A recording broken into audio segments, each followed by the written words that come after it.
Right, let's jump straight to the wildly fascinating world of open channel flow dynamics. If you've ever stood by a river, maybe a canal or a massive spillway, and just watched the water rushing by, you've witnessed this incredible, chaotic interplay of gravity, momentum, and energy. We are going to unpack exactly how all that works today by exploring experiment number 8 from our hydraulic lab materials. The whole focus here? The development of generalized specific energy and specific force curves. So it begs a pretty massive question, right? How on earth do engineers predict the exact behavior of flowing water?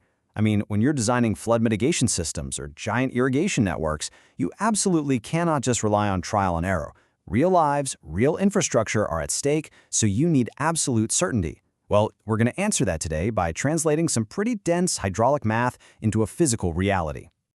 Okay, let's dive into this. Here is our quick roadmap for this explainer. We're going to hit the core concepts, lay out the lab objective, check out the experimental setup, run through the procedure itself, and wrap the whole thing up with calculations and curves. Part 1. The core concepts. Understanding specific energy and specific force. Look, to master open channel flow, you really have to lock down two fundamental properties, specific energy and specific force. In plain English, specific energy is just the water's depth plus its velocity head. Actually, think of velocity head simply as the kinetic energy of the water's speed. So it's a combo of how deep the water is and how fast it's moving. Specific force, on the flip side, is the sum of the water's momentum and its hydrostatic pressure force, which is basically just the physical weight of the water pushing down. By fully grasping just these two concepts, engineers have the ultimate mathematical tools to solve honestly almost any open channel flow problem. Now, when you map this out, something completely wild happens. The specific energy curve actually bends back on itself, kind of like a sideways V. What this tells us is that for any given amount of energy, water can exist at two entirely different depths. We call these alternate depths. You can have a high depth with really slow-moving water, or a shallow depth with super fast-moving water, and both have the exact same specific energy. But if you look at the very tip of that curve, the absolute minimum energy point, there is only one depth possible. We call that the critical depth. And you know what's fascinating? Specific force behaves in almost the exact same way. It also forms a curve with two limbs representing two possible depths for any given force. And just like the energy curve, the specific force minimizes at that exact same critical depth. This critical depth is essentially a strict boundary line that splits the flow into two totally different states, which perfectly brings us to the contrast between those two flow states. When the water depth is above that critical state boundary, we have subcritical flow. Think of the calm, slow, deep water you'd see floating down a lazy river. But the second the depth drops below that critical state, the water aggressively accelerates into supercritical flow. That's the fast, shallow, super turbulent water you'd see rushing over a steep drop-off. All right, part 2, the lab objective, taking it from concept to reality. So what's the actual point of experiment number 8 in the lab? Simply put, we want to physically watch how subcritical and supercritical flows behave as energy and force change within a stream. Once we capture all that juicy data, we're going to plot our own generalized specific energy and specific force curves to see if physical reality actually matches the textbook math. Moving to part 3, the experimental setup. Time to look at the open channel flume. Obviously, we can't easily manipulate an entire real-world river.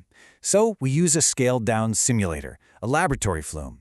And to control the flow, we set up two specific obstacles. First up is a sluice gate, which is basically a vertical barrier that forces the water to accelerate right underneath it. Then we have a broad crested weir, which forces the water to flow up and over it. By pushing the water under the gate and over the weir, we are literally forcing it to transition between subcritical and supercritical flows. As it navigates those obstacles, we measure its depth across 7 specific sections along the flume. Part 4, the procedure. Let's talk about capturing the data.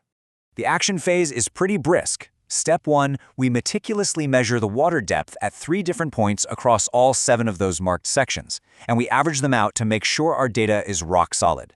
Step 2, we read the actual total volume of water flowing through, the discharge, straight from the water meter.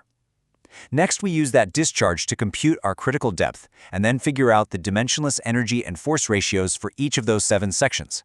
Finally, the fun part, we take all those numbers and plot our generalized curves. And that brings us to part 5, calculations and curves. This is where we finally prove the math. Okay, so the absolute crucial starting point is establishing our baseline constants from the lab run. In our specific setup, the flume width is 8 centimeters, and our meter clocked an actual discharge of 2,250 cubic centimeters per second. Running that through our formulas gives us our baseline critical depth. Now, I want you to mentally highlight this number. The critical depth is exactly 4.38 centimeters. That right there is our magic boundary line between the slow and fast flows for this whole experiment. Let's look at how the math plays out using a sample from Section 1. Our average measured depth was 15.2 centimeters. Notice how 15.2 is way higher than our critical depth of 4.38? That instantly tells us we are dealing with deep, subcritical flow. Now, by dividing our measured depth by that critical depth, we create a dimensionless depth ratio of 3.47. Why do we care about making it dimensionless?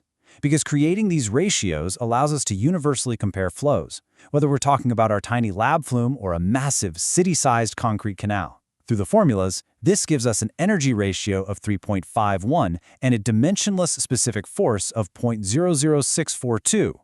We just methodically repeat this exact calculation for all 7 sections to get the points for our plot. And here is the ultimate payoff. When we actually plot these calculated ratios, mapping our depth ratios against our force ratios, the real-world lab data perfectly forms the curve. It completely mirrors the abstract theoretical math we talked about at the very beginning of this explainer. The curve bends back on itself, showing the 2 alternate depths merging seamlessly right at the critical depth point. It proves the math is beautifully real, and the water obeys it absolutely perfectly. So that wraps our exploration for today, but I really want to leave you with a provocative question to chew on.